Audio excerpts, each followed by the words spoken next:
Albert Haynesworth and a pregnant Brittany Jackson are shown in May 2015. Jonathan LeibsonGetty Images for Sports. Spectacular Albert Haynesworth took to social media Wednesday to tell his side of a relationship apparently gone very wrong. According to the former NFL defensive tackle, who played college football at Tennessee, he was subjected to physical and racial abuse by Brittany Jackson, a former Lady Vols basketball player with whom he had a son.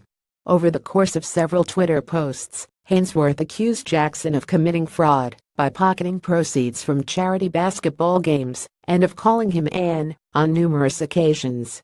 Saying that she has been extremely violent, he claimed that there were 10 different times when he had to call upon the police to restrain her.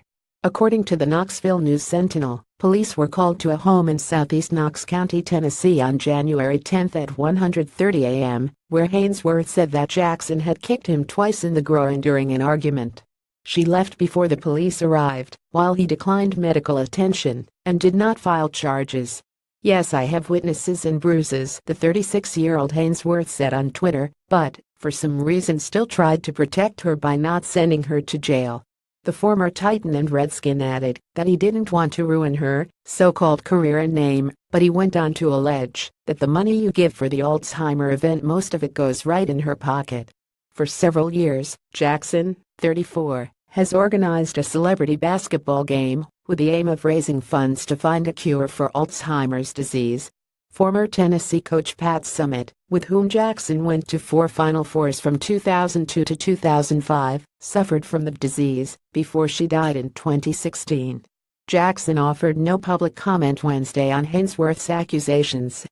TMZ Sports reported that the 36-year-old Haynesworth took his grievances against Jackson public after she accused him of skipping out on child support for their young son. He said Wednesday that the child is the greatest thing to happen in those 2 years he spent with Jackson.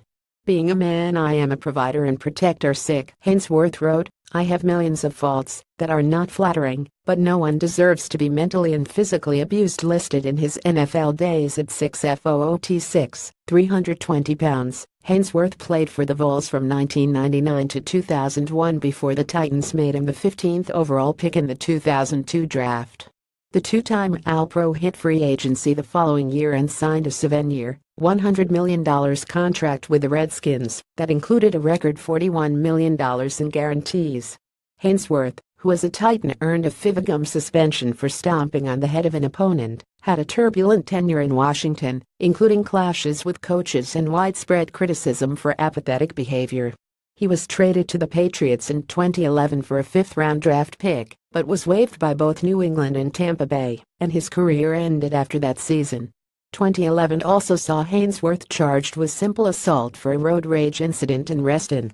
He was accused of getting out of his car and punching the face another driver who had made a nonverbal hand gesture in his direction. The charge was later dropped in a settlement. Later that year, Haynesworth pleaded no contest to charges that he sexually assaulted a cocktail waitress at a D.C. hotel. He averted a trial by agreeing to undergo alcohol abuse and psychological social assessments and to perform 160 hours of community service. Jackson pleaded guilty to simple assault in 2010 after she and her younger sister got into a fight on the campus of Tennessee Wesleyan College. Shortly after that, Jackson was charged with several offenses, including DUI, after driving her car into the back of another car stopped at a traffic light. Read more from the Post. Emotional Todd Frazier calls for more netting after hitting young girl with foul ball. WWE has dealt with racism before, but a scripted rant has fans chanting that's too far. Midwestern State football player dies of injuries suffered in a game, is the second college player to die this week. Bucks Gerald McCoy. Trent Williams is some kind of mutant and a freight train.